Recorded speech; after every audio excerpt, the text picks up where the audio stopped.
السلام عليكم ورحمة الله وبركاته. أهلا بكل متابعينا الكرام.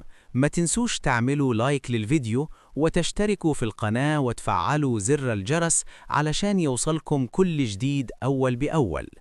معانا مباراة قوية ومهمة جدا في الدوري المصري، هتجمع بين سيراميكا كليوباترا والإسماعيلي يوم 24 فبراير في لقاء منتظر هيقام الساعة 9:30 مساء بتوقيت القاهرة، وهيتنقل حصريا على قناة On Time Sports.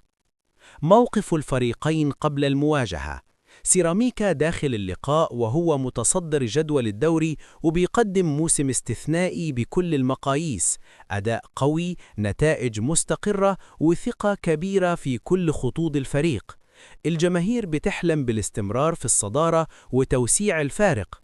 في المقابل، الإسماعيلي بيعيش فترة صعبة جدا وبيصارع في المراكز الأخيرة، وداخل اللقاء تحت شعار لا بديل عن الفوز علشان يخرج من دوامة النتائج السلبية ويرجع الروح لجماهير الدراويش.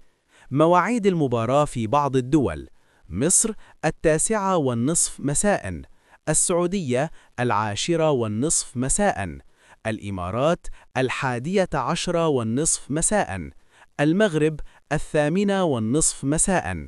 مباراة عنوانها الطموح ضد المعاناة.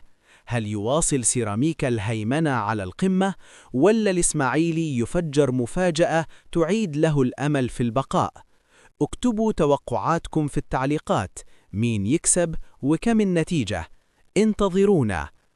السلام عليكم ورحمة الله وبركاته.